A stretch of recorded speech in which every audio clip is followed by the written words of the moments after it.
tudo bem? Prazer estar aqui com você. Meu nome é Raul Candeloro, sou editor da revista Venda Mais e diretor do Instituto Venda Mais. E hoje eu quero falar com você sobre a diferença da alta performance em vendas e da baixa performance em vendas. E o que a gente pode aprender com isso. Nesses 20 anos de experiência que eu tenho como palestrante e consultor de vendas, uma coisa que eu sempre notei é que de 10 a 15% dos vendedores realmente tem uma performance diferenciada. São campeões de vendas, sempre ganham, sempre batem a meta, eles estão sempre lá no topo. O resto, de 80 a 85%, tem o que a gente pode chamar de uma média performance, eles são bons, mas não são muito consistentes, ou tem realmente uma baixa performance em vendas e aí estão até em perigo de perder o próprio emprego, porque não conseguem bater as metas. Então eu queria falar com você um pouquinho o que a gente pode aprender com esses 85% que tem baixa produtividade. Vamos analisar essas pessoas que têm baixa produtividade, vamos analisar as causas disso e vamos ver o que a gente pode aprender para não cometer os mesmos erros. Se eu fosse fazer um trabalho para começar, eu faria uma matriz, que eu gosto de fazer esse tipo de matriz, e dividiria coisas que eu tenho controle e coisas que eu não tenho controle. Então, vamos dizer que estão acontecendo coisas na minha vida. Eu posso ter controle sobre elas, ou eu posso não ter controle sobre elas. Então, vamos dizer aqui que eu não tenho controle. E vou dividir aqui. Controle, não controle. Tem coisas que têm impacto negativo na minha vida e tem coisas que têm impacto positivo na minha vida. E aqui eu vou dividir também. Essa é uma das principais coisas que você tem que prestar atenção quando você vai estudar a baixa performance. Tenho aqui 4 situações, coisas que eu não controlo que acontecem na minha vida e que têm um impacto negativo. Tenho coisas que eu controlo e que têm um impacto negativo. Então eu vou colocar aqui. Então, não controlo e é negativo. Por exemplo, vai chover amanhã. Vai chover amanhã, o trânsito vai ficar ruim, eu não gosto de abrir a janela de manhã e está chovendo porque está tudo cinza. Então isso é uma coisa que eu não controlo, tem um impacto negativo. Tem coisas que eu tenho controle e tem um impacto negativo. Então, por exemplo, a forma como eu reajo a algumas coisas. A questão do estresse, a questão de alguns resultados que são consequência de decisões que eu tomei. Eu tenho controle sobre isso, eu tenho decisões negativas. Eu também tenho coisas que eu não controlo e que são coisas positivas. Então, por exemplo, amanhã vai fazer sol, vai fazer um tempo bonito. Eu não controlo isso. Mas o dia está bonito, isso me faz bem. Não controlo. Agora, tem coisas que eu controlo e tem resultados positivos. Quando você vai analisar campeões de venda, você vai notar que pessoas de alta performance em vendas passam a maior parte do seu tempo aqui. E as pessoas que têm baixa produtividade de vendas, que a gente vai chamar de BPV, passam a maior parte do seu tempo aqui, em coisas que não controlam e têm uma influência negativa na sua vida. Isso é uma coisa muito interessante. Quando a gente vai falar de técnicas de venda e vai começar a ensinar a técnica dos passos da venda, e você vai falar de planejamento, de prospecção, de abordagem, de levantamento de necessidades, de proposta de valor, de negociação, fechamento e pós-venda, então você está falando de técnicas de venda. Uma das coisas que eu aprendi é que se a pessoa está com o foco no lugar errado, não adianta ensinar técnica para ela. Porque o foco dela está em coisas que ela não tem controle e tem negativo. Então a pessoa está desanimada, está para baixo com coisas que ela não controla. Isso é muito interessante. Os campeões e as campeãs de venda, ao contrário, têm um foco em coisas que controlam sim e trazem resultados positivos. Para este pessoal, você ensina as técnicas, usam, aplicam, vão testar, etc. Este pessoal aqui, se eu ensino a técnica, começa a dizer, não funciona, isso aí não dá certo, no meu caso é diferente, os meus clientes são diferentes, etc. Por quê? Porque a pessoa está com o foco no lugar errado. Então, se você vai estudar a baixa performance em vendas, você começa a notar que começa tudo sempre por uma questão de atitude. Inclusive tem um livro que eu gosto muito que fala sobre isso, que é Os Segredos da Mente Milionária, do Harv Eker. Ele fala uma coisa no livro que é fundamental você entender se quiser estudar a alta e a baixa performance. Uma das coisas que ele diz é o seguinte: seus rendimentos crescem na medida em que você cresce. Então, se você quer ter rendimentos melhores, você quer ter uma performance mais alta, começa tudo com você mudando. Mas não é mudando só a técnica, é mudando onde está o seu foco. E o seu foco tem que estar em coisas que você tem controle e que trazem resultados positivos. Imagine o seguinte, imagine que eu tenho uma árvore e essa árvore dá frutos. Esses frutos são pequenos. E você começa a dizer, puxa vida, esse fruto é pequeno, é fraquinho. É culpa do fruto? Ou é culpa mais embaixo da raiz? É culpa de alguma coisa que está acontecendo lá embaixo? E o fruto é consequência. Quando a gente está com frutos pequenos na nossa vida, então os resultados estão pequenos, estamos com baixa performance, não adianta ficar reclamando ou desmotivado com os resultados. Eu tenho que parar para analisar o que está causando estes frutos pequenos. E então vou procurar a raiz do problema. E muitas vezes a raiz do problema, antes da técnica, está na atitude. Por isso que eu sempre começo falando de atitude para depois falar da técnica.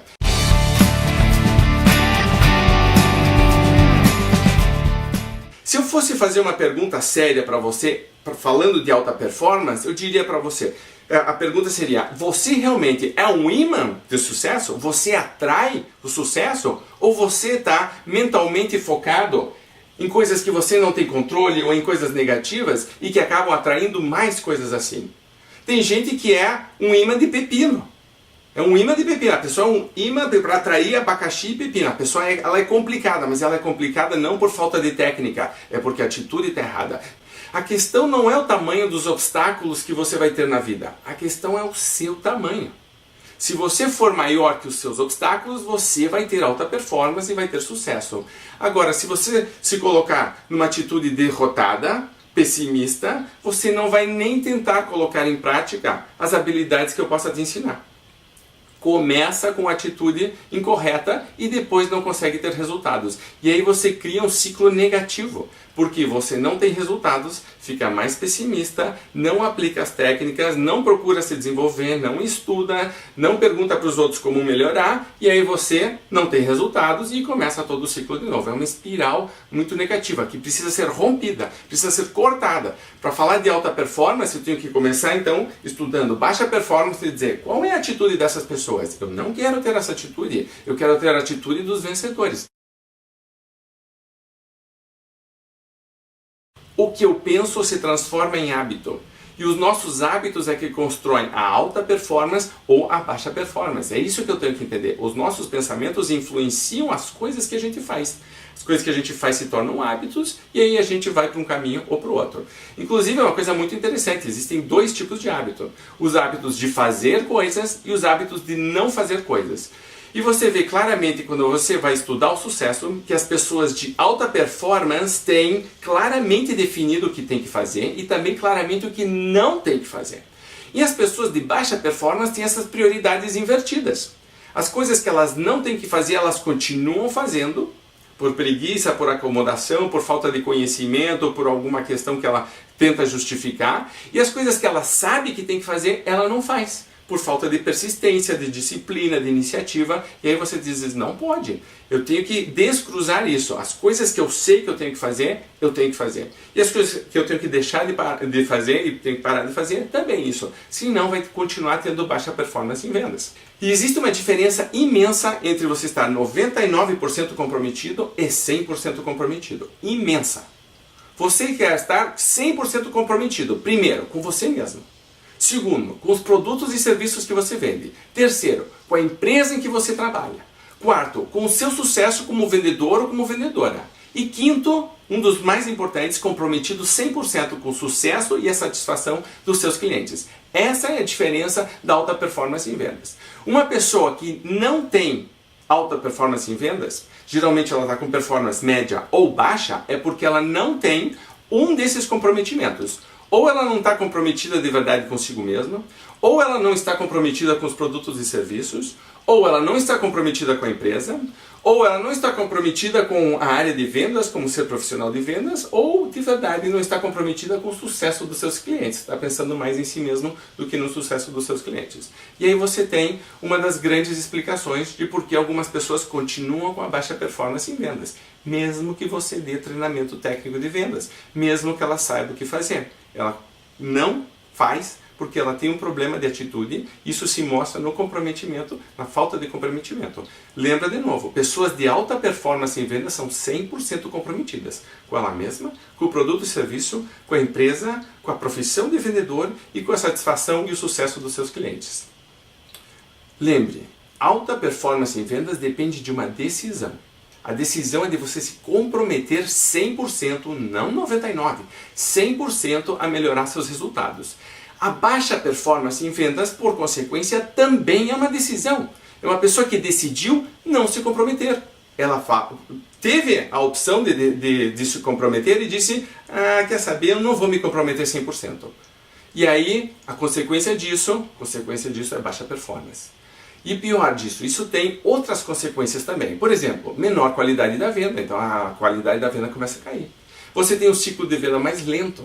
Você tem baixos resultados, a pessoa não consegue bater a meta. Por que não consegue bater a meta? Tem outra consequência que é a desmotivação. Você tem as pessoas ganhando menos, então a comissão é mais baixa do que poderia ser. As pessoas não cumprem as metas. As pessoas começam, de baixa performance, os vendedores começam a perder clientes, então a carteira começa a diminuir. Não recebe reconhecimento nem do gerente, nem do supervisor, nem do diretor, nem dos seus colegas e nem dos clientes. E, para terminar, fica todo mundo insatisfeito. Quer dizer, é uma vida triste, cinzenta, ela é muito dura. E tem muita gente, se a gente está analisando que 85% das equipes comerciais estão passando por esse momento, você diz, não pode isso acontecer. A gente precisa melhorar isso. Então a gente precisa fazer com que as pessoas de baixa performance comecem a melhorar. A gente quer o contrário disso. A gente não quer menor qualidade de venda, a gente quer mais. A gente não quer ciclo de venda mais longo, a gente quer mais curto.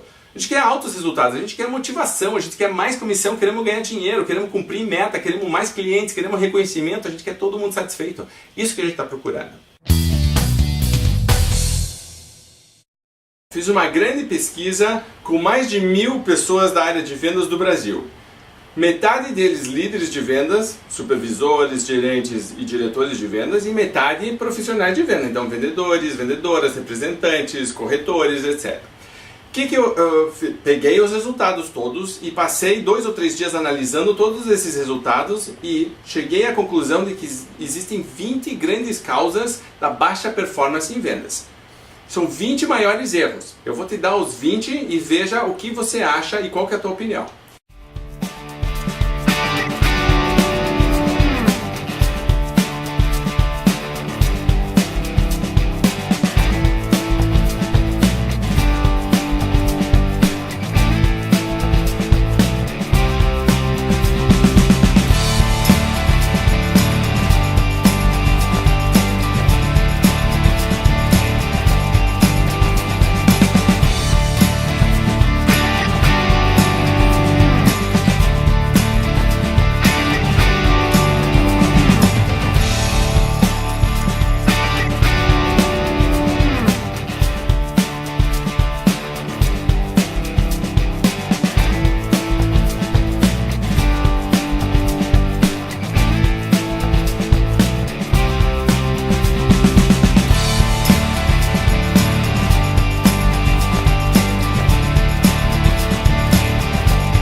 Esses são, então, os 20 erros mais comuns que apareceram na pesquisa dos vendedores de baixa performance. E aqui vem a minha grande pergunta para você, meu grande desafio. Qual desses erros será que você pode estar cometendo? Qual desses erros pode estar comprometendo a sua performance? Se você é líder, qual desses erros a tua equipe pode estar cometendo que também está servindo como freio para a performance da equipe? Esse é o grande desafio. Resolveu esse desafio, parou de cometer esse erro, você deslancha a tua produtividade e você vai conseguir a alta performance.